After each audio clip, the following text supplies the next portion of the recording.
Did you know two college students once terrified the entire Nazi regime with nothing but paper?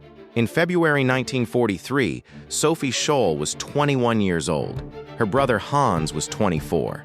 They walked into the University of Munich carrying a suitcase full of leaflets calling on Germans to resist Hitler. They slid copies under lecture hall doors. Then, from a balcony above the atrium, they pushed the rest over the edge and watched them flutter down to the floor below.